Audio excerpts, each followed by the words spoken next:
All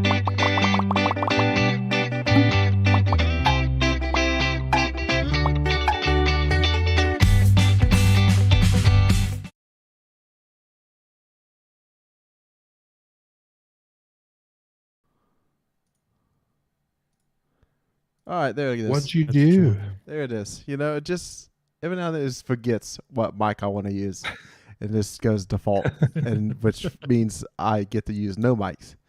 So, here we are, episode 101 pre-show, the last episode before Lightfall, and man, Bungie just hyped us up for like 4 weeks in a row. It felt like. Yeah, I'm so excited. I just can't hide it at this point. I've done a complete that latest trailer 180. I've done a complete 180 on my take last week. So I am pumped. It is, yeah. I'm stoked. That latest trailer got me feeling some type of way. I had to stand behind my desk for a solid hour after it, just to not make people uncomfortable. I mean, it's cold where I'm at, so you couldn't see anything anyway. But you know, Shrinkage. I felt it like a turtle hiding in his shell. Mm-hmm. At least somebody felt it. Am I right? It was me. Yeah. Listen, I've been hitting the Destiny hard. These pretty much right before the last podcast, continued every day so far. I got all the Seraph weapons completed. Unfortunately, I'm not gonna get all the Icolos ones done before time runs out. Ooh. But I did get the SMG. I'm gonna end up with the sniper. So can't Okay. I have like really good rolls of the shotgun already. Yeah. Not like aren't crafted rolls, but you know, I don't have a great roll of the sniper of the 1.0.3. So I kind of decided to go that route instead of the shotgun. And I don't really care about the hand cannon, to be real honest with you. There's something to do with the exotic mission where you're guaranteed a red border of each of the Seraph weapons. Yeah. By shooting the yellow balls. Okay. And I think I shot one in there. My plan is this weekend, whenever I'm finishing my bounty stacks. Oh shoot! I did not mean to post that there. Uh-oh. Oops. Somebody's gonna be putting Discord timeout. Oh no. That was not good. Yeah. I need to see. Is in the main lobby? Where is it? No, it went in my like Kentucky Insider Discord server. I hope I don't get banned. That's where I get all my scoops.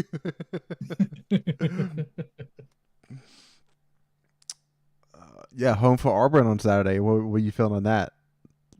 Money line and over? What's that? I haven't even seen the line yet, to be honest with you. I assume that we're maybe like 1 point favorites. I think maybe 2 point dogs. I think we're a bit more than somewhere that. In there. I think we're like 3. No way. Really? Yeah, I think ESPN has like a 60-something% win probability.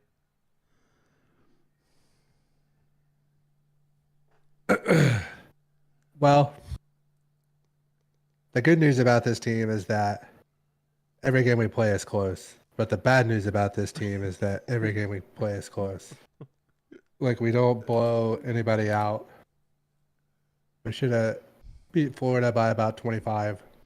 We were up 15 with like 10 minutes left in the first half, and we're down 1 at halftime. So, I don't know. It'll be a close game, but I think we'll pull it out.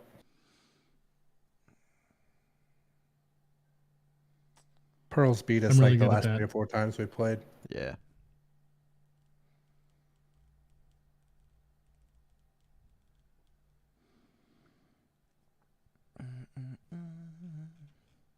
I'm glad you found that tweet. I couldn't find it again. I think Oh, the one about Dado Bado. Yeah. Yeah. My resident Dami Mommy. Just the oh my God. community's turned on him. No, I don't just know, the, and I just don't the, know just why. the ones that turn Like on literally, everybody. as I start to like him, Yeah. everybody turns on him. I don't understand. Yeah. I like that Cosmo even was like, will someone let me know Yeah. what the community's decision is on this? Yeah. Oh man. It's so good. It is all Ryan's fault. 100%. Yeah, that's hot. I'll take that. Mhm. All right, I have us posted up everywhere. Oh, I was going to save this for the show. However, Destiny's on a pretty good sell at the moment. Also free Witch Queen this weekend. Yes.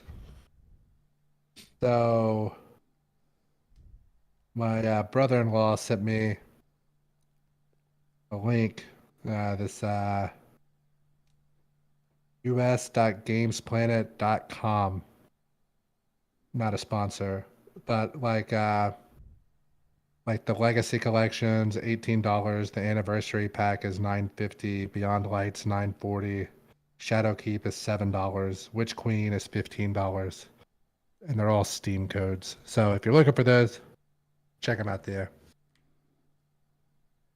That's the little pro tip you get for listening to the pre-show.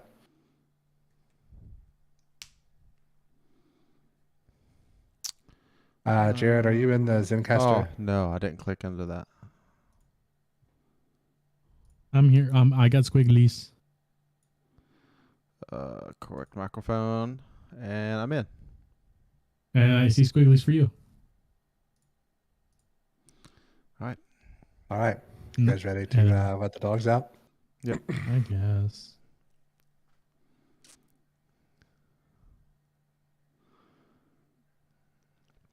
Like cold, so I wear the hood, but then I get hot in like 5 minutes. I had to take the hood off. Yeah. You can't play like Hoodie Mellow. Here. Yeah, I wish I was hoodie mellow. Sure, my wife does too. All right, click on the button.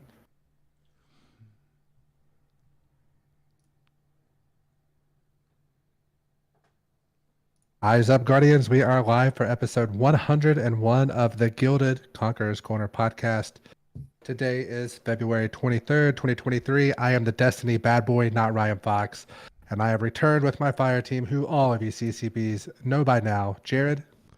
Yeah, I'm officially done bounty stacking. 60 bounties on all 3 characters, and ready to go. I am so ready for Tuesday afternoon to come home from work and just look up and see that Fox and Chad's only been playing for maybe a half hour or so. And the chronicler himself, chadocero. He's gonna miss out on the pregame banter. Me, Ryan, and probably Zen just be hanging out for a couple hours, not playing but just hanging out. We might load up some other games and just play and hang out while we wait for the game to turn on. But I mean, together, like we could play like a game of Uno on a computer or something. See, yeah. There we go. And remember, if you're watching us on YouTube, don't forget you can take us on the road via Spotify, iTunes, and other podcast services. Make sure you subscribe, unsubscribe, resubscribe, click the bell, turn on notifications, yada, yada, yada. Follow us on Twitter at DestinyCCPod. Send us a bunch of friend requests. Join our Discord server. We have Bruno, who brought the TWAB this week. But before we get into that, we're going to listen to our intro music from everybody's favorite Link, who you can find on Twitter at LinkOfTimeG.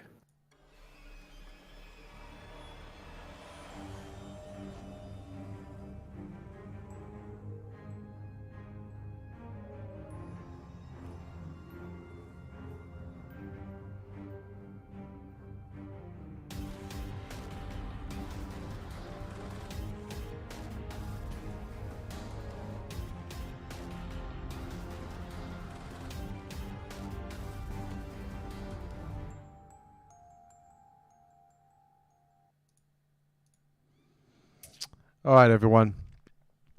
This week on February the 21st, that was on a Tuesday, Bungie released a bringing back challenge to Destiny article. So this is basically kind of what they've been doing the last 3 or 4 weeks of just getting this extra information out before just not just really covering it in TWABs. TWABs would be very lengthy at this point. I'm guessing they're separating some of the work that kind of goes into this. That way the community managers are not trying to get everything involved into one.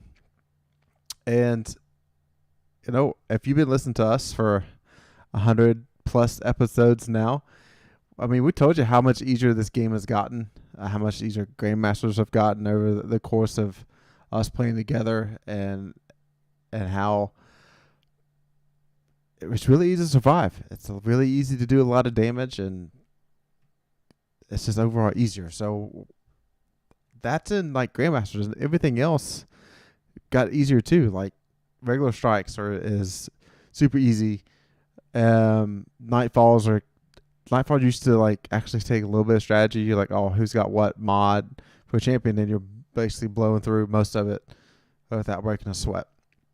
So Bungie's gonna be breaking down some of the things that are changing going into Lightfall, and it's going to be more challenging now. So adept difficulty is being removed from the game, and then hero difficulty, which is going to be at the soft cap, it will be available, and that's just like the easiest Nightfall difficulty that you can do, and it'll be match made. Then the next up is hero at 1770, legend at 1830, master 1840. Legend and master matchmaking will be turned off, so you will have to LFG for those. And or just make some friends. Join our Discord server, and send us Bungie friend requests. We would love to help you guys with that. So they're going to be they're going to be putting in power level disadvantages to provide better challenge curve. So hero will be -5. That's just like regular heist battlegrounds are this season. Legend is going to be -15 power. That's going to be just like how your legend campaign is. And then master is going to be -20. And Grandmaster is still going to be -25. Again, match game is going to be removed, and shielders now will do, your weapons will just do 50% or any ability to do 50% less to a shield that isn't matched. Something new that's coming is surges and threats. Surges will increase your outgoing damage, and that is tied to elemental damage, and that's going to be a 25% boost. And then there's going to be a feature surge for the season, and then rotating ones going forward. So next season of Defiance, Strand is always going to be a surge, and then the rotating is going to be solar or void. So pretty fun there. Threats, that's PvE doing to you, and that's them going to be doing an extra 25% damage based on the flavor that they're, arc, solar, void. Stasis or strand for them also. All right, can I let's stop here for 1 second. Okay. So I know a lot of people were upset about like the disadvantage power level that was going to be applied for a better challenge curve. The hero -5, legend -15, master -20, grandmaster is still at -25. I know a lot of people are upset with this.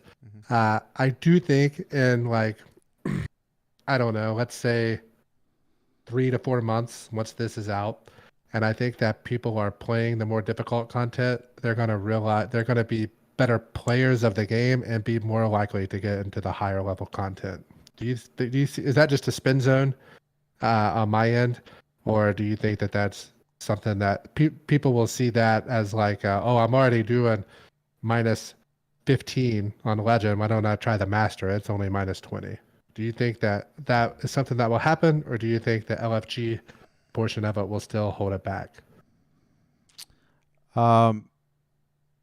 Yeah, I think with maybe even less than a few months that you're saying, Fox, that people's going to adjust to that pretty quick.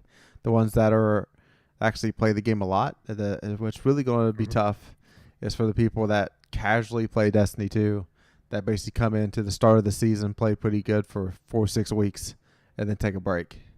They're going to come in, and it's going to be it's going to be a tough learning curve for a little while. Yeah, I think it's going to have to be checked out, played. But as of right now, to me, anything below the second was a master strikes is thoroughly brain off, for me. So anything to make those more engaging in a way, like the heists, like they've said the heists they liked, and I'm like, yeah, the heists were engaging. There was lots of enemies, and because of the fact that it was always gated to you are always below this amount, it was just difficult enough that it kept you on your toes, and you had to pay attention a little bit. And in that case, it made more people listen to what's going on. More people were listening to the lore and stuff that was coming at them because they had to pay attention. So that's always a positive to me. Making more stuff have to do that. Now, if you want to sit around and mindlessly grind, there's still the lowest level of strike, which you will still more than likely be able to mindlessly grind it if you really want to. But we need the game to be harder. We're so strong and so powerful. Like, you could literally leave your controller as a Titan with a solar and a helmet and just stand there and never die. So something needs to happen to make it more fun and more nerve-wracking to play these things. Get to like level 1300 on your season pass doing that. Yeah, I see what you're saying there. I think they might have taken this a step farther than what I wanted them to do. I think Master at -20 with a lot of the extra negative multipliers that go on at Master is going to be a tough learning curve for Master raids. It's going to make them even more difficult. And then Master dungeons really too. Like, those two are going to be a headache now. Just because the let alone champion spam, and then usually like just a couple of like modifiers that just makes it painful. Like when the pools spawn out of nowhere when you kill an enemy, like that's just so annoying. Like you're trying to run around and do so. It's gonna be difficult. Now combating this a little bit is with those surges between your subclass and your weapons, and then also your kinetic damage is also increased by 25% if you're using a surging subclass. So on those days, I mean, those solo and void builds are just going to be that much better. You know, it's Nagi can actually getting a buff on top of this. So I mean, with the Horde and Izanagi, he's going to be doing wonderful, and these contents coming up with these builds. What's not changing? Equipment lock. They're still going to be locking out your equipment on just like how they do it now. Modifiers that affect enemy types like Fire Pit. That's one of the ones that I feel annoying. And then coordination like Chaff and togetherness still going to be around. So Grandmaster's still going to be the same with the limited revives. So with that in mind, Destiny's got hard for like 97% of the population. I don't know. I think people will adjust and they'll be fine. Okay. I don't think it's going to be a game that you can just turn on and put YouTube on and watch YouTube while you just run past all the enemies. And, you know, I don't think it's going to be that anymore, but I was never somebody that really did that anyway. So I think people will adjust. They'll be fine. It'll be more difficult, but with the power creep and everything else, that to not take our weapons away and to keep adding interesting perks and keep making you want to play the game to get the new perks and get the new weapons that are just marginally better. The game had to get more difficult, I think. I think that was the way they got around sunsetting and doing those other things. Okay. Vanguard scoring is back, so that's for the good old regular strikes. So the more scoring you do, the more rep you get at the end. So that means more rep that you get for Zavala, and you get more rewards. So instead of just skipping most of the strike, it's actually better to get the kills and get the points to ramp that up.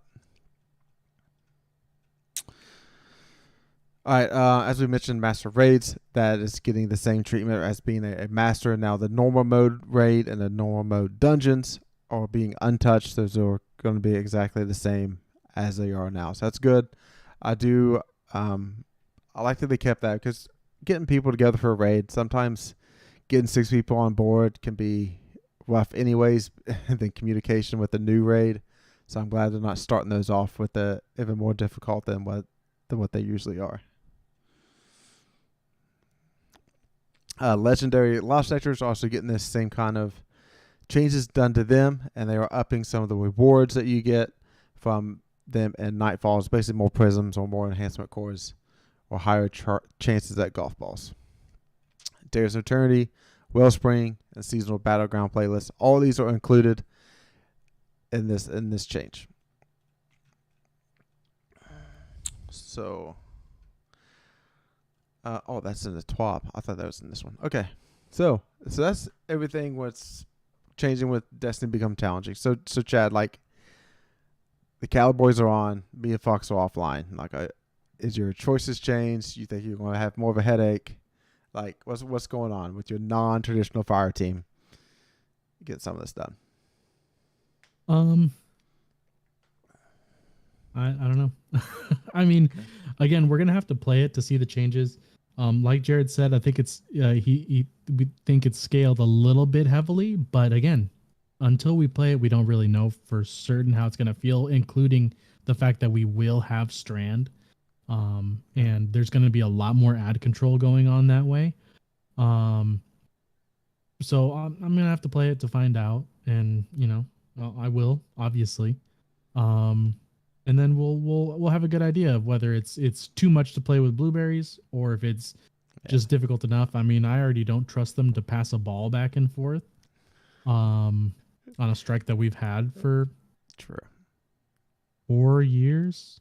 Mm-hmm. So but whatever. We'll see how it goes. I'm glad that they are making things harder. Because like I said, it'll be more engaging and more interesting. So that's my look at it that way. But it might be scaled too hard, but we don't know. We don't know until we get in there. All we see are numbers until we see how it actually feels going in. Mm-hmm. Yeah. All right, so it's time to move on to the TWAB. The TWAB kicks off with a bunch of summaries and like some links that basically what we've been talking about for the last 4 weeks. And then also a new trailer coming during the Sony State of Play. Fox, was you in that live stream waiting for the trailer to drop? Yeah, well, I was actually doing. I have 2 more catalysts to get for the Revision 0. So, and I was also bounty stacking while doing those things. So on the second monitor, I had YouTube pulled up, and I literally just happened to get on and like click it 2 minutes before like the entire show started. So they started off with like it wasn't a live show, it was like pre-recorded.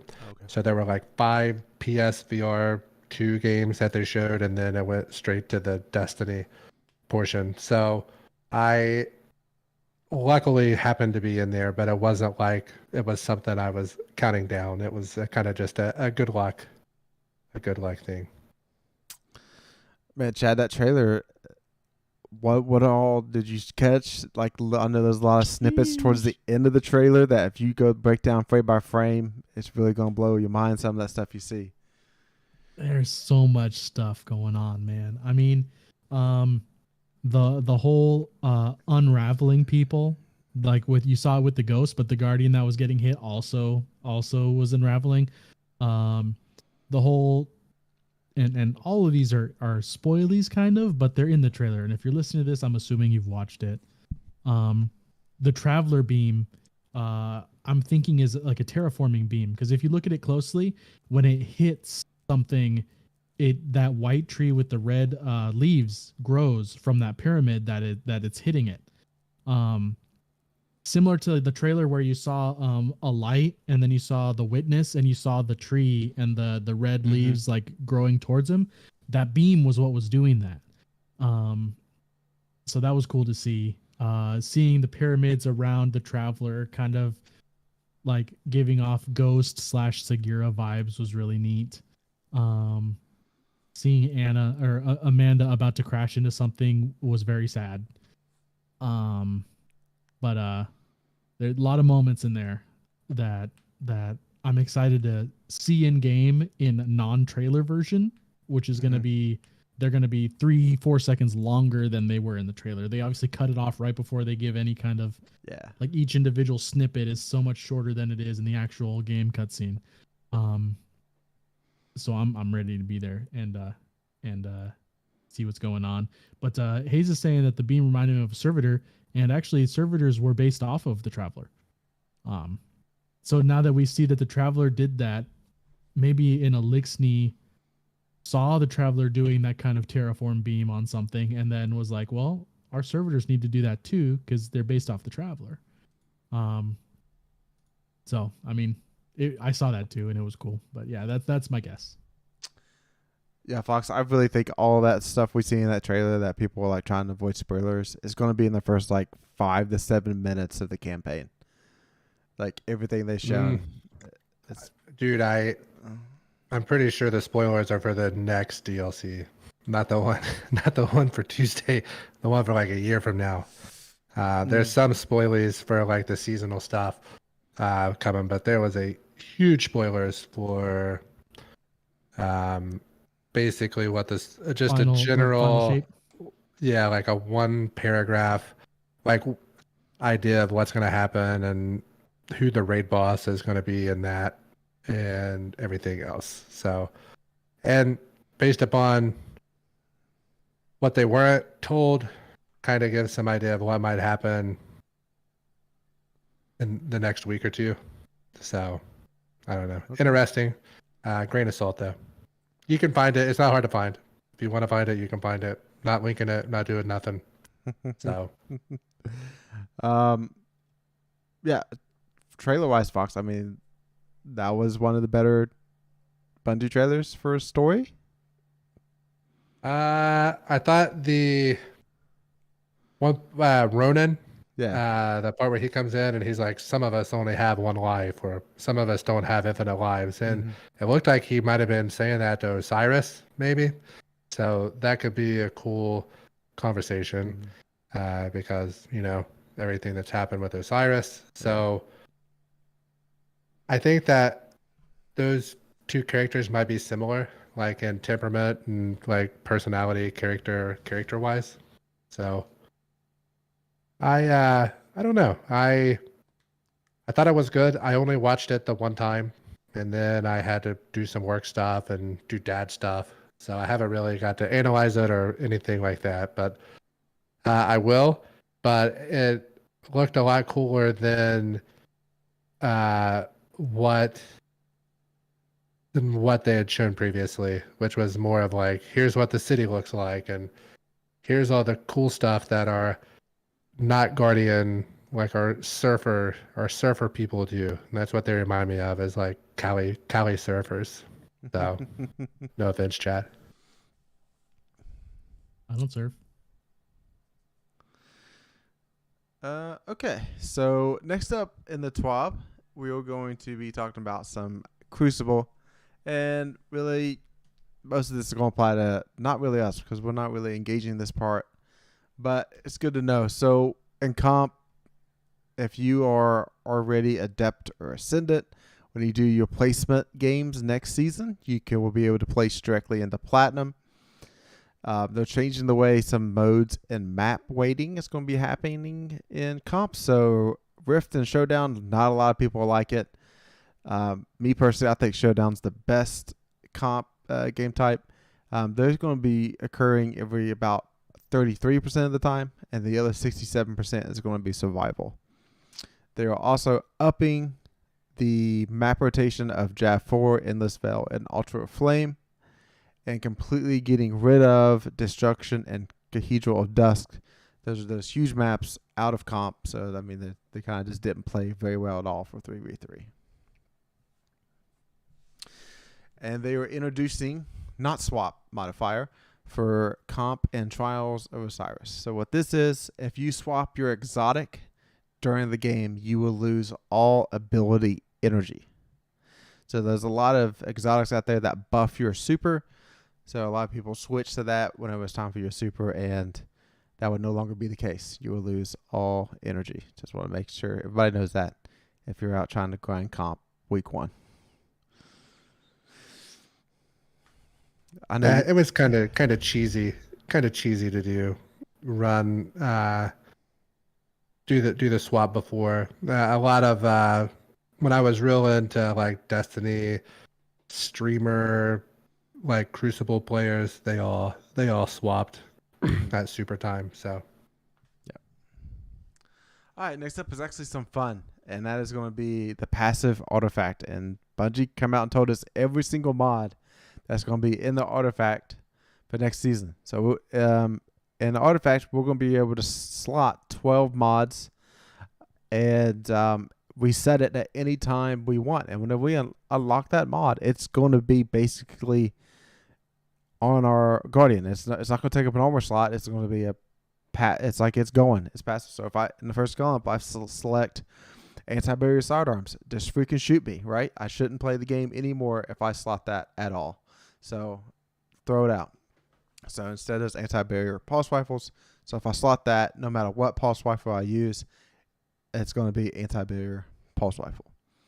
So I'll go ahead and finish out that first column there. Overload bows, everybody's favorite. I think it's going to be a passive buff onto all these weapons. Also, it's going to be having the surging weapon boost whenever you have this going on. Unstoppable scout rifle, and then automatic overload. That is auto rifles and SMGs disrupt overloads. It's a pretty solid column 1 of the artifact.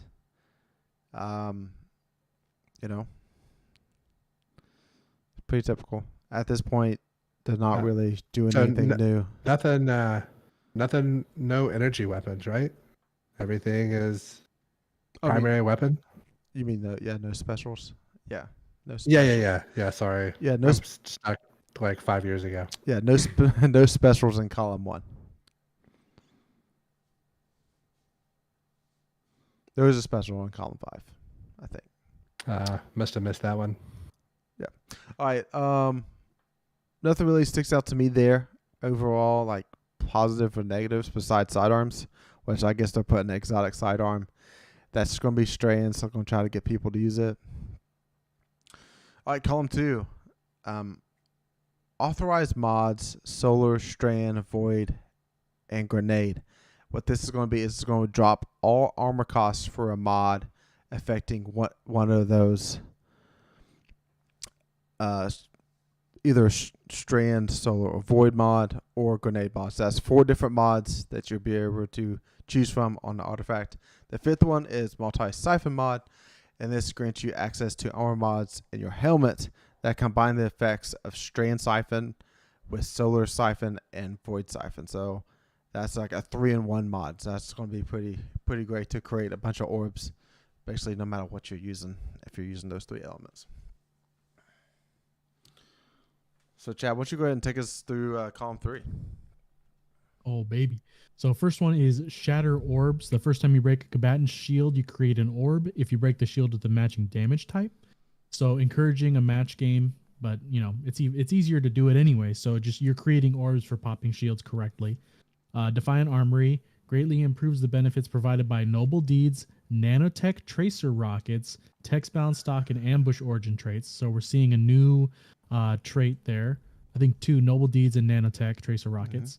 Untangler, destroying a tangle with a strand weapon, suspends targets damaged by the explosion. So another way to suspend people, instead of throwing the tangle, you can just blow it up like a Warmind cell. I think like people have speculated the reason they're getting rid of Warmind cells is because tangles are basically doing the same thing. And maybe even better because there's more ad control with it, especially with this going on. Next, Solar Surge. Collecting a fire sprite gives you an armor charge. So it gives you that armor charge system, kind of like the charge with light. So think of it in that way. It's the same thing, just the new verbiage for it. And then Volatile Flow. Picking up an orb of power grants you void weapons volatile rounds. So picking up an orb gives you volatile. So Night Stalker Hunters Rejoice, Void Locks, making just orbs and blowing everything up. It's gonna be fun. Actually, you know what? And my Titan. We're all gonna have a fun time with Void again. With the Solar Surge though, they are throwing people some fire stuff. Be like, hey, we want Solar to also be a thing. And then obviously Strand, since based on the multi-siphon mod. Yeah, I think collective obligation is going to be really beneficial in the Legend campaign. If you're going to be running Void at all, I think that's probably going to be I forgot that exotic existed. Yeah. Yeah. All right, Fox. How's Column 4 looking? Bricks from Beyond, defeating a powerful combatant with a void weapon has a chance to generate heavy ammo for you and your teammates. Wow. Wow. Collective obligation again. Yep. And then because also it's an exotic primary as well. So the other thing I was thinking, what void rocket launchers do we have? Oh man, why do you always do that? I know we have the two-tailed fox, right? It's part void. Yep. So, and then we have Truth, which is void. Royal Entry for legendary, Red Herring. And yeah, those We don't are have the it. void Do we have any legendaries, it looks craftable? Do we have any craftable? Yeah, Red Herring. void rockets? So that's the one from the Throne World. Wellspring. Throne World. I'm sure most people have a good Royal Entry sitting around from doing strikes. Yeah. If you do those. Hey, you can flare focus up. it. You can focus it next season with Zavala. Flare up. So firebolt grenades apply more scorch stacks. Damaging a combatant with a firebolt grenade spawns a fire sprite near them. I don't really like the firebolt grenades. So this might give you a reason to run them. Origin Hones, weapons with noble deeds, nano tracing rockets, text balance stock, and ambush origin traits. Do those sound familiar from above? Are always overcharged when that modifier is active. I'd say there could be, like some of those crazy like builds where people get like real into the weeds on stuff. Yeah. I would say it could be useful there. Somebody like me that kind of just runs whatever I have equipped or whatever's on my character, probably not going to utilize that a whole lot. Allied Unraveling, rapid final blows with a strand weapon grants your weapon unraveling rounds with a longer duration near allies. So volatile flow for strand weapons. Okay, that's what I was wondering. That's kind of, that'll be fun. Hopefully we get like, how many strand weapons do you need to see at the start of the DLC to be satisfied? Like 10? Oh man, I don't think that. I think I kind of want weapons that fill the champion mod of the season. So I want an SMG. Pulse rifle, SMG, auto rifle. Yep. Sidearm. Can't forget that. Gotta have that nice sidearm. And then counterweave. When you or a member of your fire team stuns or defeats a champion, you gain energy for your least charged strand ability. I mean, if there's a cool a cool build, think of like the stasis build that we had.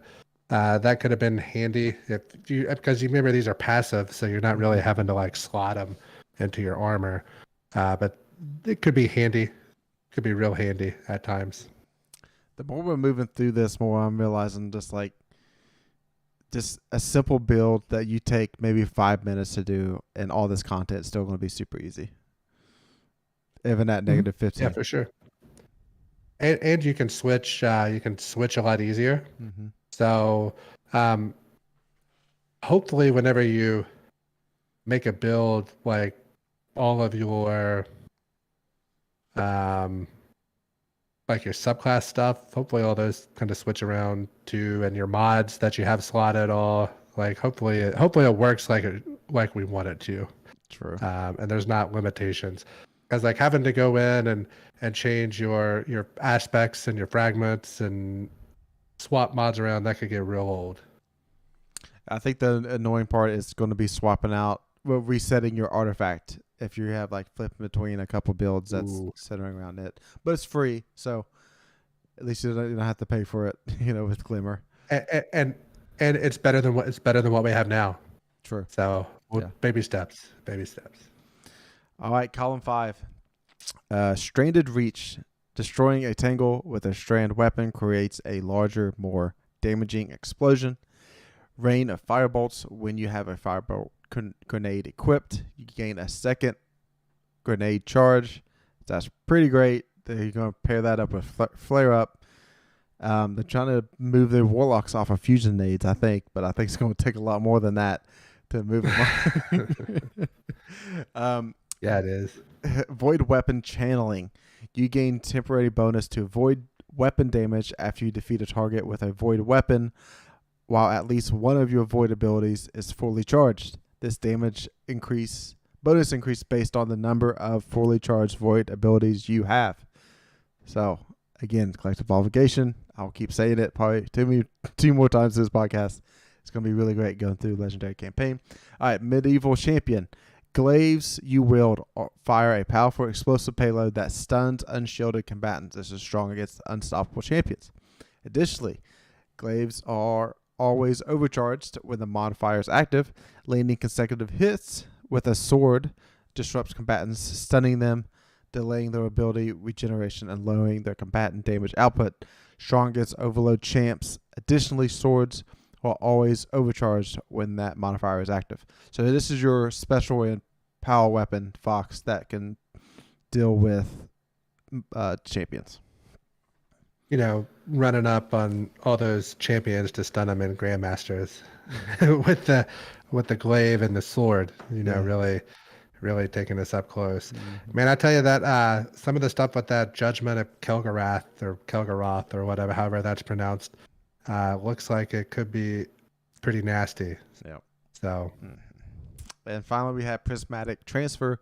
When you cast your super, each member of your fire team with a subclass damage type different than yours gains a bonus to weapon damage. So, going to be really nice to have somebody or two people with this day one raid. If everybody has unlocked, it's probably good. Then we can have a lot of.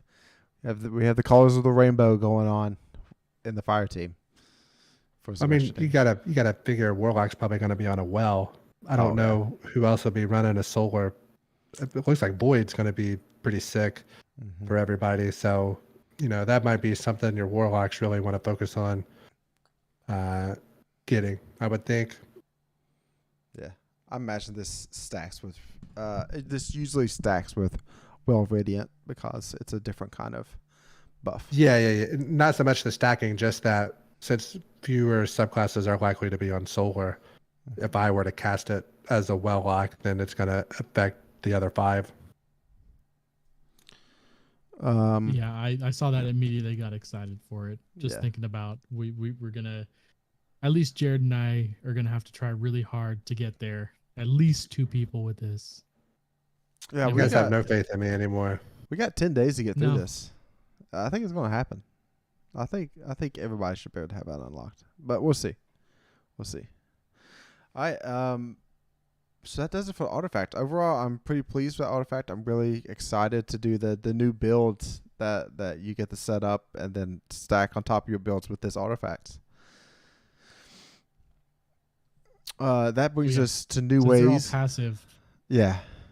It's going to be, new ways to stun champions. We've kind of been through this, but barriers with Radiant, Volatile rounds, or Unraveling rounds, you can stun barriers. Overload champs with Jolt, Suppression, or Slow, and then Unstoppable champions with Ignite, Blind, and Shatter, and Suspend. So there is a couple things here that Bungie wanted to let us know that wouldn't work on like both of them at the same time. So if you run in Chill Clip and you have a slow effect to stun Overload champs and Shatter when Unstoppable, but you're doing it while Radiant, the weapon would pierce barrier champions and not stun overloads.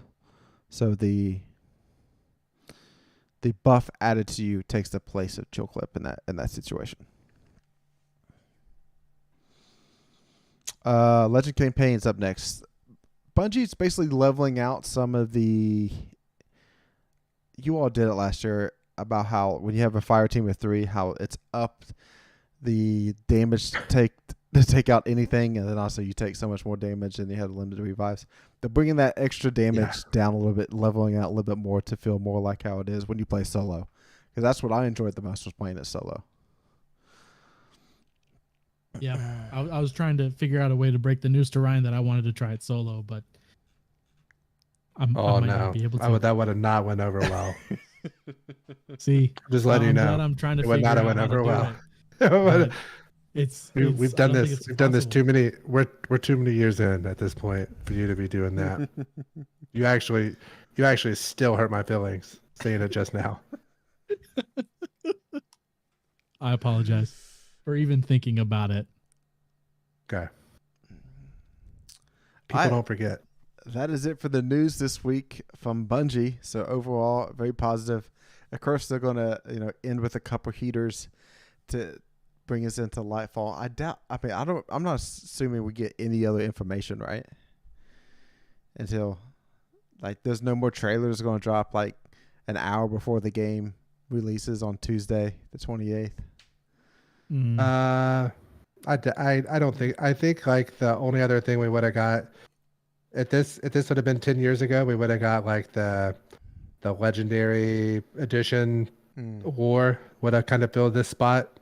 But now people have already got it a month ago. So I'd say we might get something tomorrow. I kind of doubt it, but maybe just because they're definitely not going to work on the weekends. So they're gonna tomorrow they're done until. But don't forget, they might send out a PSA of a shutdown, hey, don't forget the game's going to be closed Monday at reset to Tuesday at reset. Correct. Yes, don't be. As somebody that's counting all the frames that I need, all right, I need 3 more frames. I still got Friday reset, Saturday reset, Sunday reset. I feel like that Titan, the emote. They'd lose a count. No, I gotta start over again. He never gets past 3 ever. Yeah. All right, that's it for the TWABs. That brings us to 3 likes and 3 dislikes this week. I'll go ahead and go first. I got Spike, auto-loading holster, explosive light, handling masterwork, Wendigo adept, and got it on second drop. Kind of put a damper on some of my fuel to farm this last week, but I'll definitely get on a couple more times that anybody else that wants to farm out. And I think other than that, I kind of want one with Cascade Point, either with Clown or auto-loading holster. And I think that'd be really fun to have too. Yeah. So my like is, man, I don't know what happened, but the repetitive grind became really fun the last week, and I'm really excited for the expansion. And usually I'm the negative one of the group, so that's my like this week. Yeah, my likes also. I'm all aboard that hype train. I'm sitting there. I'm trying to become the conductor on this hype train, but I'm not ready for the responsibility. So I'll just sit next to him and see what he does.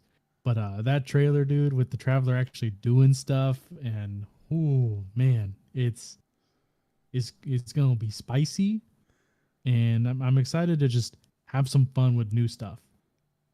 Yeah, Strand's gonna be fun. I'm excited. You know what I felt like whenever the Traveler finally opened fire was that, in Pokemon, whenever Ash was training Charizard, and Charizard just out-leveled Ash and just didn't listen to him anymore. And then finally he had Charizard had a good opponent to go up against. I don't remember what it was, but actually had a challenge for Charizard, and then he actually got up and fought. So I feel that's what the Traveler's doing now. It's finally a worthy fight. Yeah, finally a volcano. Oh yeah. Yeah, finally a worthy opponent. Let's do it. I'm disappointed in you. Yeah. My dislike this week. My dislike this week is definitely that Jared got his Wendigo on the first run, because now it's hard because he's not really gonna be on or anything. So Chad and I are gonna have to figure something out because I got the auto loading explosive, but I didn't get spike grenades. So, and then I got it again and I didn't get spike grenades.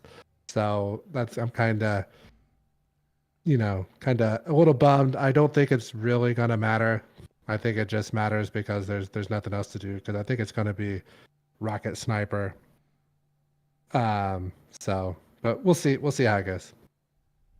Yeah, I mean, I got a spike auto loading full court, so I'm like, I'm almost there, but Okay. that's still good. So I'm if I don't get one, I'm not gonna be super heartbroken about it. But my dislike is Mr. NotRyanFox talking about leaks every time, all the time. He doesn't have to mention them. He doesn't have to tempt people to look them up themselves by just not saying it, but he just does every time. Every time there's anything happens, he'll message about it every time. I'm surprised it wasn't a private message. I do it just because I know it kills Chad to not know that I know more of what's going to happen than he does. Like I kept quiet for like 6 months as to how this was going to end with the Traveler and Warmind and all that. Like that leaked out. I think before the expansion even came out, and I just had to pretend like I didn't know what was going to happen. So, but yeah, it's fun because I know it bothers Chad, and that's why I like it so much. It's tough to come up for me for a dislike this week, but it's waiting. It's waiting now. I think the dislike is like I'm just hyped up too much. I'm ready to go, ready to grind and do stuff, and waiting is the dislike. Oh, can I ask you guys? There's not really any other time the rest of the stuff to ask. Have you guys noticed anything weird? Like whenever you're on planets and you enter a new area, it's taking like 20 or 30 seconds for ads and stuff to load in, and like other people are like just standing in the area, not running, not shooting at anything. So it's not like my hard drive is like crapping out or anything issue. It's just like the game is. I think it's being held together with like popsicle sticks and invisible tape at this point. I did notice something last week when I started doing the Ascendant challenges, and then this week especially. But like you can literally just go into the lost sector and just zoom to the yes to the gate. So but this week it's 2 zones, right? So I walk in, kill the stuff, walk into the second room, and there's nothing there. And since the second room doesn't populate, it doesn't populate the gate. So I'm like, what do I do? Yeah. So I had one time where I'm like, you know what? I'm just gonna go into the first room, watch the stuff spawn in the first room, and I'm just gonna sit here and do my little shoulder dance for a minute. And then I killed everything and rolled to the next room, and we were good.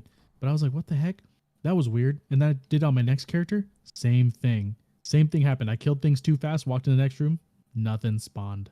I was like, this is weird. I didn't look anything up. Yep. But I'm glad it wasn't just me. Yeah. That's a load off my mind. That exact scenario happened to me multiple times, and that's the Chamber of Starlight. I even took it slow a few times, and it still glitched out, and did it. So, Fox, you're kind of right.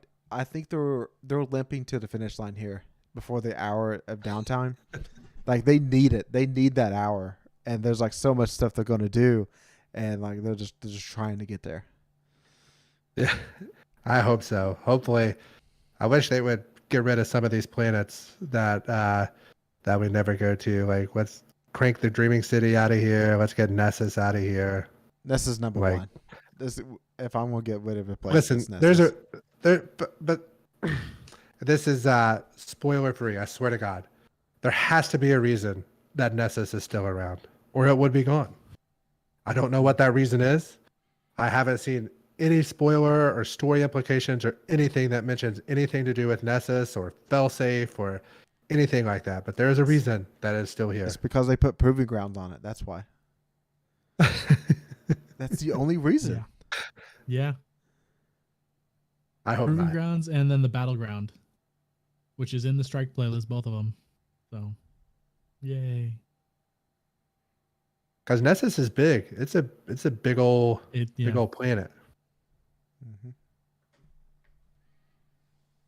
All right. That's it for 3 likes and 3 dislikes this week. Next up is Gambling Corner, and is the final one of the season. Woo! We did it. We made Final it. one ever. We made it to the end. No. We have to already have the one set up for next season. What was going to be the first week. Highest season pass level. Oh.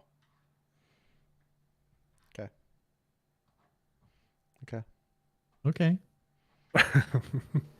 So this season ended in a tie. So before we finished our last 3 Grandmaster strikes, Jared held a comfortable 6,000 glimmer lead. Chad was at 4. I was at 10. Jared was at 16. And what we were gambling on was who would most closely predict the amount of deaths we would have in our last 3 Grandmasters. Let's just say things didn't go real well in one of them.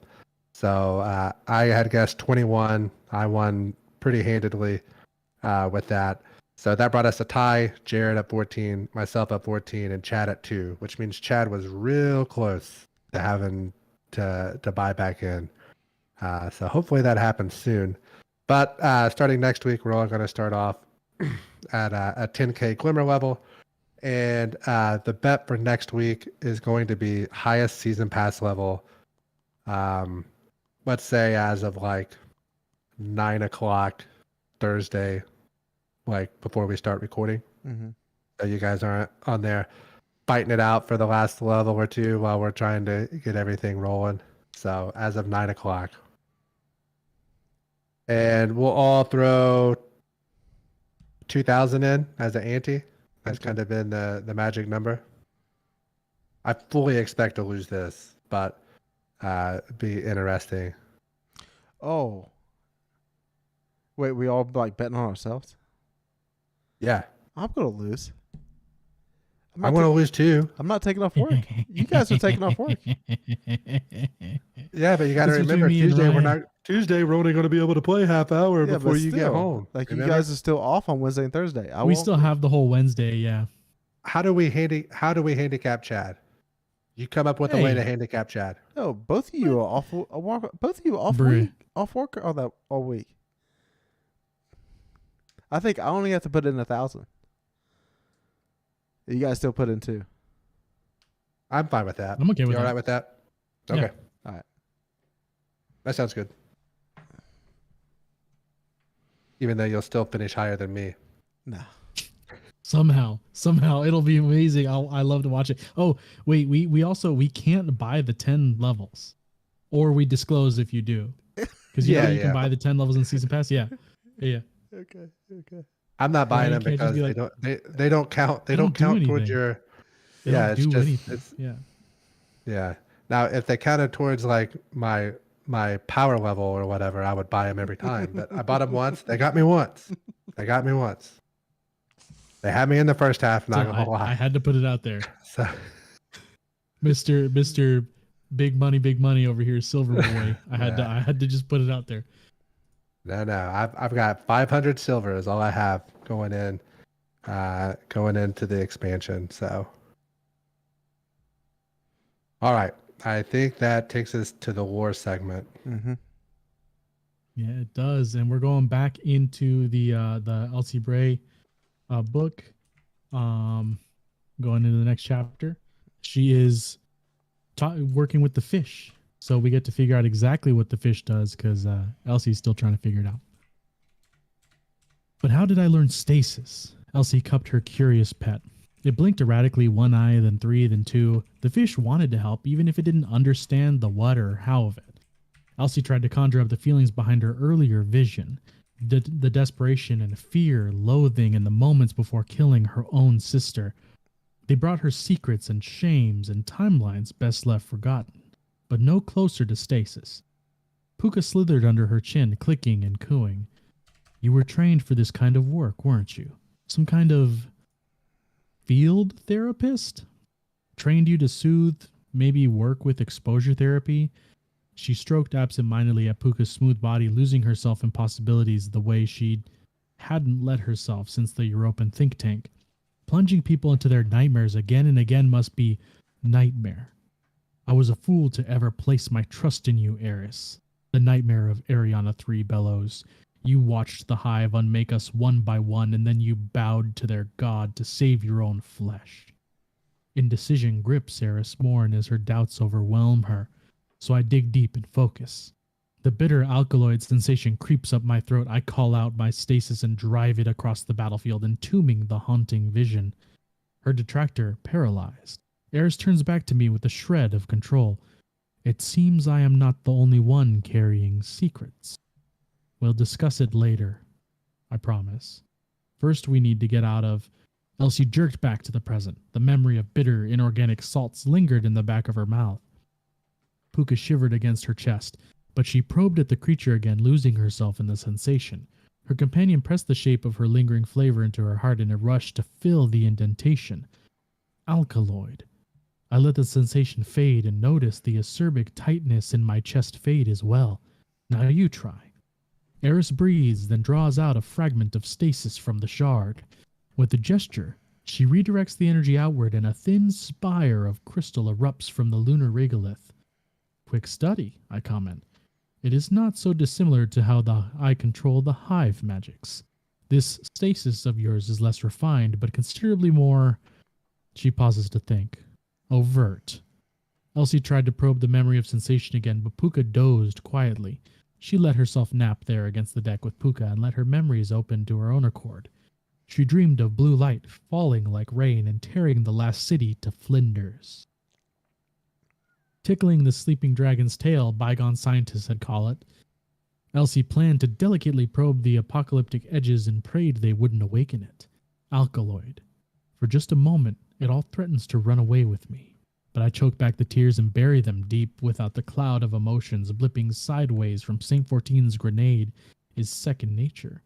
I whip a spike of stasis past his head and pierce Geppetto. The ghost shrieks as it falls to the ground. The saint's attention breaks just long enough to snare him in a timeless prison. I bury a deeper focus. My love! Osiris charges, hurling a gout of solar to herd me left. I dive right into the flames. There is no pain, no heat. I fix my sights on his combatant's foreign shore and nothing else. Osiris is a barrier to that journey, and so I drive that control deep into his heart. I feel the stasis vibrate, clanging off of the warlock's light. I bury the feeling focus, but the echo doesn't stop. Numb stillness tickles my fingers and toes as hoarfrost begins to consume me. I push down the misery, the isolation. Focus only, maintain. It creeps up and I feel the radiolaria in me seize. Not the timeline she needed, she realized.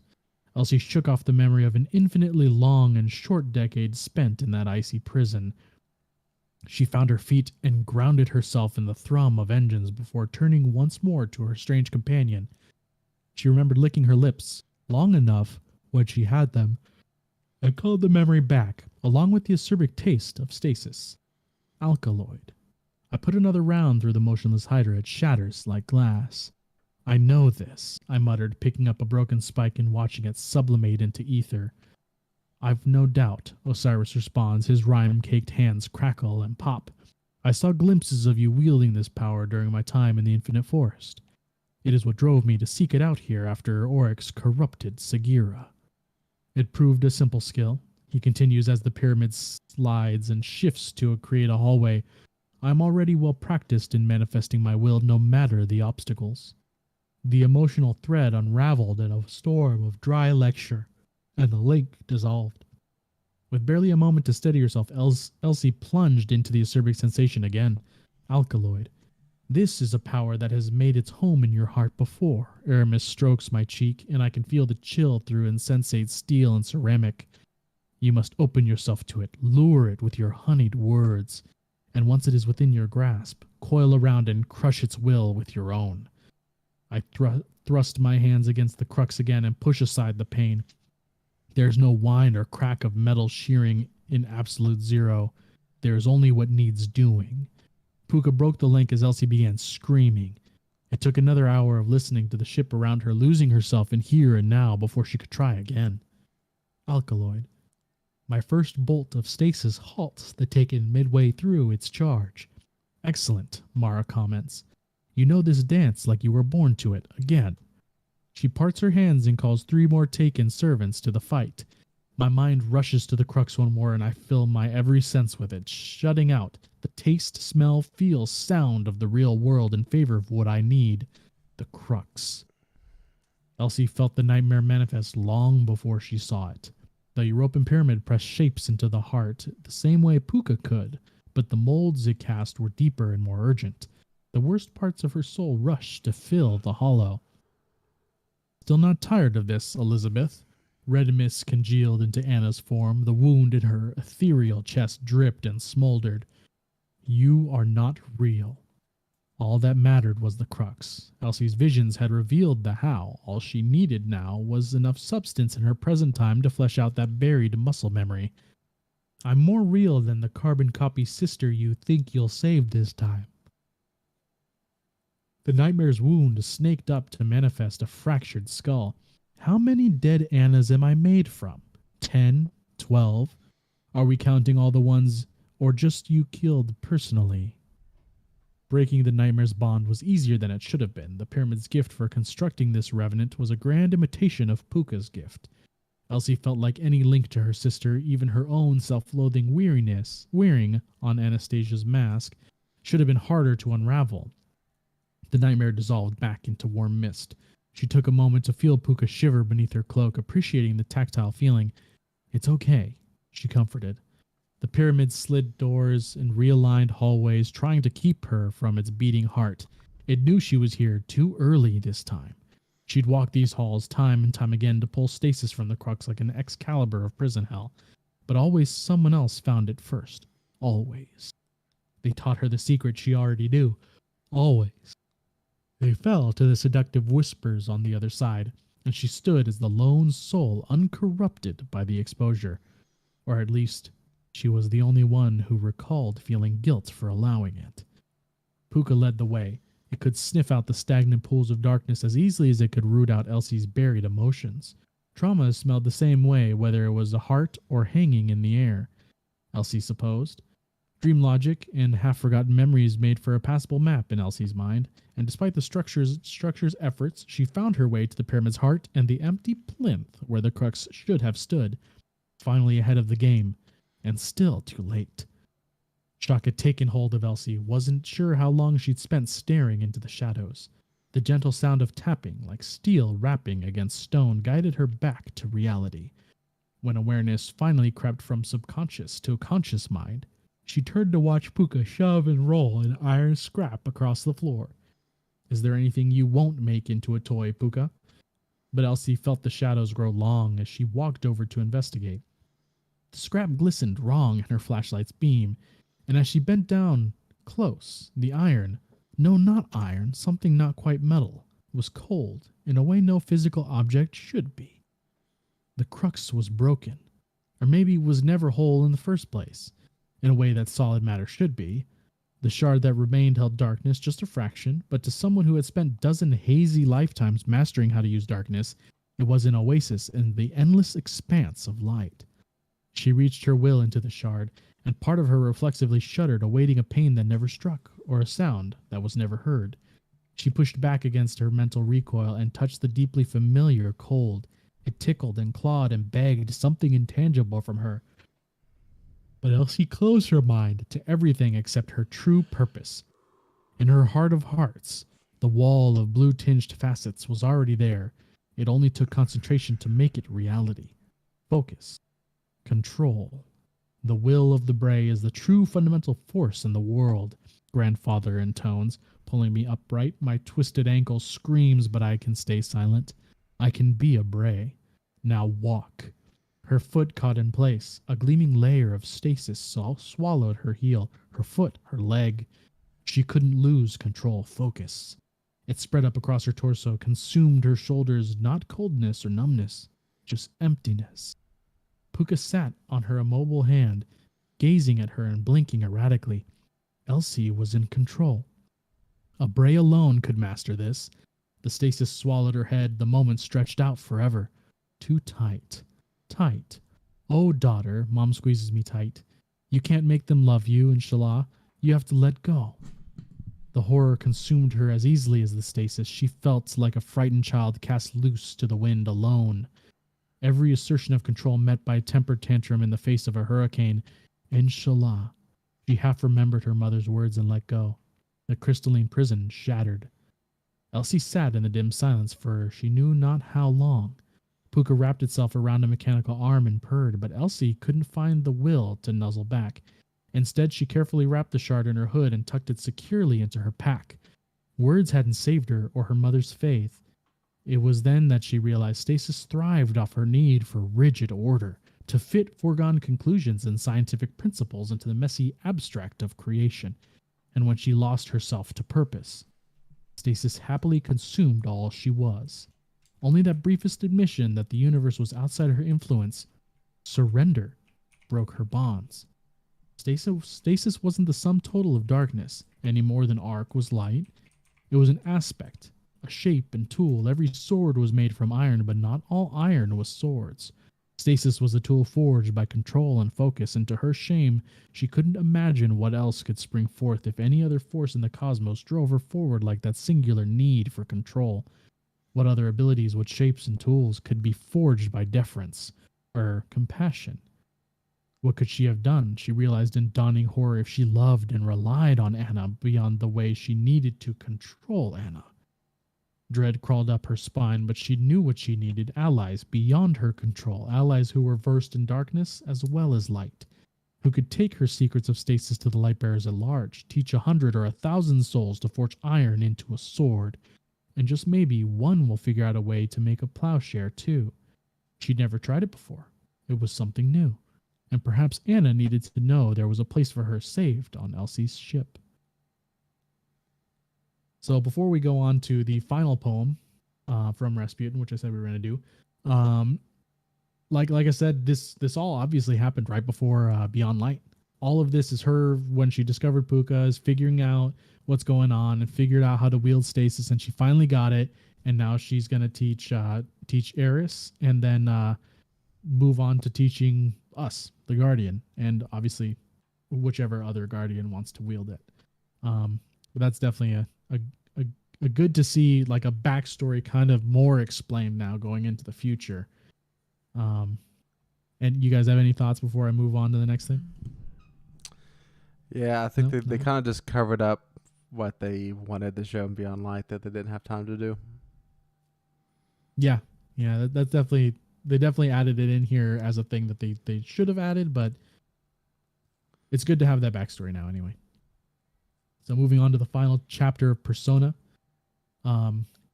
Starts with this notation. Anna, this collection is a gift to you for all that you have allowed me to be. With great effort, I allowed imperfections to remain and found my own voice within this free expression. After all, you taught me that imperfection is a quality that makes individuals unique. I've sent it with my messenger so that you may keep my immortal in your memory, and I will be with you still. Farewell, and thank you. Subject, non-existence. Of what dreams the thing of feathers? I hear you ask, voice past, but not one recounts the answer. A syllogism, scripted then relaxed. It matters not, for when the threshold gives way, who is to say I was, but I? Rigid was the premise that spawned a second chance to die. One moment reshapes the brain of Bray, no longer weapon drawn blood to stain. So lay the blood lax, forgive, triumphant in the sun. Haze seeps through seams between funeral veils, smoking signals sail. A day is one, soon to be resonant tales. No tandem step ascending, a nanosecond pending, enveloping, ending beyond. Elysium, inviting and network fractures, pining detonation. I do not wish to dream, but my task is done. Rasputin sign off. Stop, stop, stop. Goodness. Very sad. Yeah. He even put a subject non-existence. It's like that's how he puts the word dying. Like, okay. I mean it makes sense as an AI, I guess. Yeah. Still. Yeah.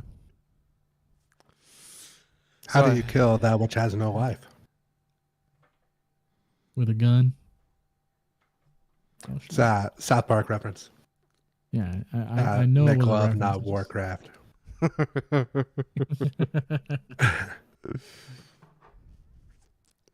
All right, it moves on to the mailbag. Let's go. First question here. Rank the 4 seasons from best to worst. So we started out with Season of the Risen. Then we moved on to Season of the Haunted. Season of the Plunder was last season. And then current season was Season of the Seraph. Seraph's the best, right? Do we agree there? Yes. Yeah.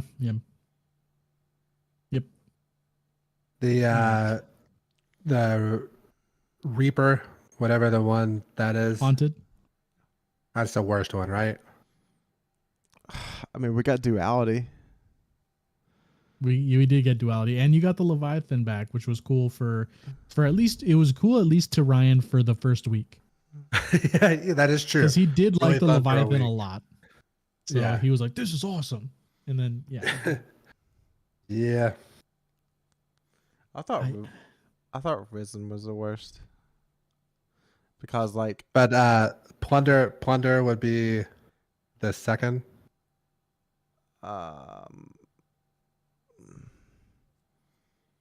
no, because I didn't think the No? weapons were good. I mean, Eris just got away at the end. Ido was awesome. yeah, being Okay. being able to talk to Ido and them Mithrax. and Drifter, Mhm.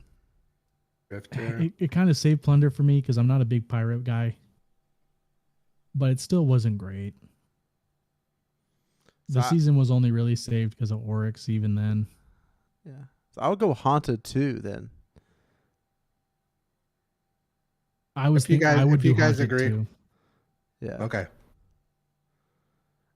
I think Seraph is like in a tier by itself, and the other ones are kind of like, eh. I mean, Okay. I don't think there's a big gap between 2, 3, and 4. yeah, we'd have Okay. we're splitting a little bit for those 3. Yeah. But Yeah. we're gonna come up. I mean, Risen or Plunder for last. Both of them were kind of carried by the raid that came out alongside of them. Like it wasn't really Yeah. about the seasonal content. That's true. I would put Risen last.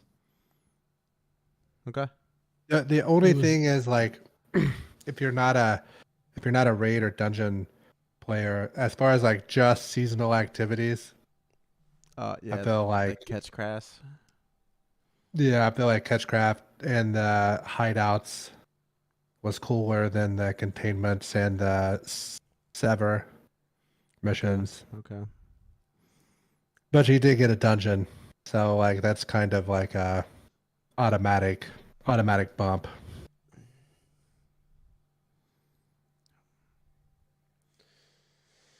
Yeah. Yeah. So Seraph 1, Haunted 2, and then Plunder 3, Risen last. Risen was what, the Psyops battleground? Yeah. Yeah, but that kinda was really the sucked. whole story. And like Crow, like was- about yeah. screwing up the whole thing, unplugging the machine. Oh, whenever we had the one like tied down to the Yeah. electric chair, and he freaked out about it. Yep. He's gonna screw us at the end. Just saying. Okay. Okay. Question 2: what exotic are you bringing on your main for Strand? For Hunter, I'm down to 2, which would be Frosty's and the 6 Coyote, because the 6 Coyote, the Strand dive looks to be tied to your class ability cooldown. So having Okay, the extra okay. dodge for that is gonna be nice.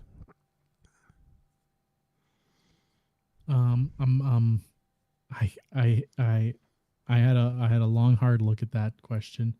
Heart of Inmost Light. Oh well, real tough decision there. Yeah, I mean, Oh, I don't know what else. What else do you want from me? Or Syntheseps. I mean, pick one of the two. Yeah. Yeah. I might have I don't. the ACD feedback since I'm going to be punching stuff Yeah. to make it suspend. Okay. Yeah. Well, I don't even know. I have no. What are the warlocks saying? I haven't even like got to that point. I think the simple Eye of Another World would be pretty good. I have a pretty decent rolled one of those too. And I think the Warlock has the 3 melee, so the Narcotic Grip could be really good too. Yeah. Yeah, I remember mentioning Narcotic Grip. Was it last week or the week before? That's something that might be fun. Mm-hmm. So, I don't know. We'll see. I kind of like to look. I kind of like to get a feel for it, like playing it out, because sometimes words are hard, especially whenever you're just trying to figure out how that's going to play. Yeah. So we'll test it and see. Next question. Favorite weapon that came out of this entire year? Ooh. For me, it's Glaci- Parasite. yeah, Parasite. Yeah, Yep. that's a good one. Glacial That's Chasm Part pretty 2. rad. What'd you say, Chad? That What's the Glacial Chasm Part 2. Oh my! What? That will always be a favorite. such a lame answer? I don't have a good answer for this. And what's the Vex Obscura grenade launcher that can switch between all the Oh. flavors? Dead Messenger. And yeah, that was mine. That was mine. I really enjoyed that. I wonder if they're gonna add a strand. I wonder or do anything to add anything to that make it. I wonder if we're gonna have like strand shields or anything at any point. Yes. And if They'll- so, We are are going they to. going to retroactively add those to like hard light, not hard light, the other one? Yeah, I don't think so because they're in the energy. They're the second slot, and stasis and strands don't go in the kinetic slot. That's true. Yeah. So I do foresee a darkness gun coming that can switch between the We two. better get a wave frame because we don't have a wave frame stasis either. Mm-mm. No, We're getting a heavy wave frame stasis. I want a kinetic slot one. I don't want a heavy slot. Yeah, I've got all my other ones lined up, ready to roll for this. And I want to give an honorable mention to what's it called, Wilder Flight or whatever. Okay, yeah. That came out the of two-shotter. yeah. I really like that one. Apparently, I'm a grenade launcher guy, I guess. Yeah. You can take the mountaintop away from the guy, but you can't take the guy off the mountaintop. Or something. Yeah. Yeah. All right. Question 4. What's your favorite piece of content of the previous year? Not King's Fall, I'll tell you that. I think I'm gonna have to go with the Parasite Quest. Not Duality. I refuse to say it is the legendary campaign. Yeah, I know. Just absolutely refuse to say that. Yeah.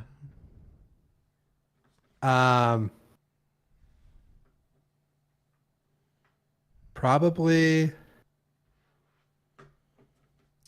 It's And just Parasite's a good one because that had Yeah. that was a fun mission and it had cool story and you were doing stuff that you don't normally do. Yeah. I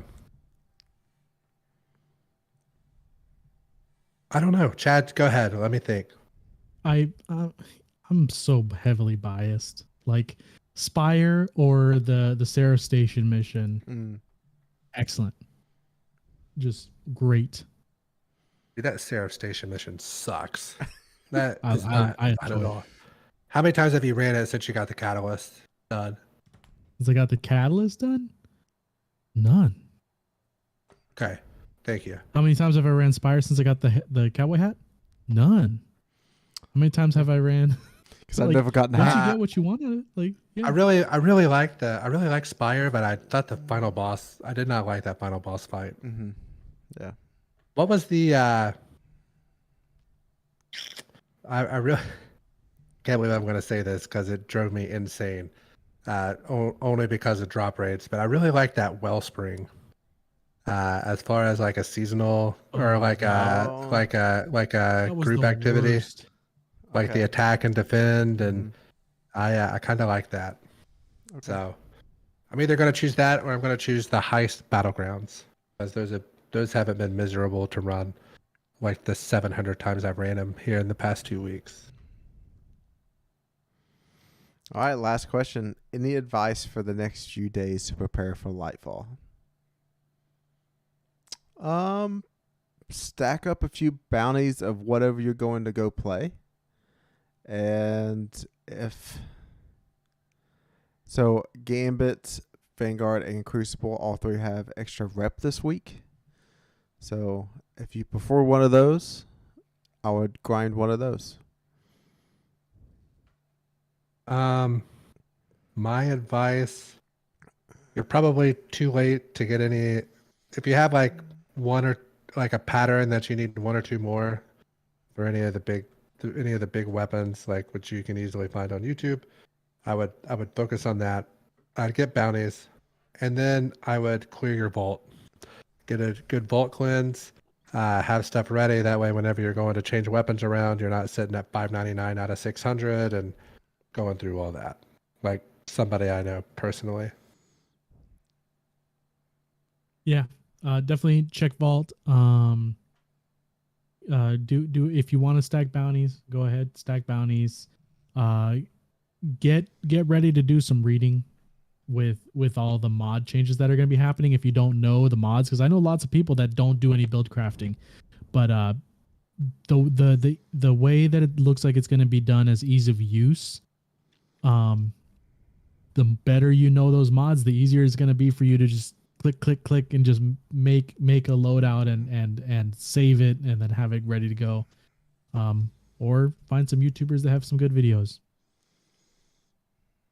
All right. I think that brings us to the end of episode 101 of the Gilded Conqueror's Corner podcast. I am the Destiny bad boy, NotRyanFox. I'm going to let these other two guys sign off. This is just another reminder that Monday that you'll not be able to play Destiny at all. So I don't know how the weather's going to be around for you, but that might be your only opportunity for like the next 3 weeks to go touch some grass. So take that Monday, go touch some grass, take it that one blade of grass, come and put it in a glass. Just have it here next to your computer to look, and you just know that I touched grass. I've done it. Now I can just sit here and play Destiny for the next 3 weeks. You don't have to touch grass if you don't want to. Don't let other people pressure you. You can just stare out your window and look at the sky. That's good enough. If you do touch grass, make sure you take a picture and tweet us the picture at DestinyCC Pod. Go Cats. Love you guys.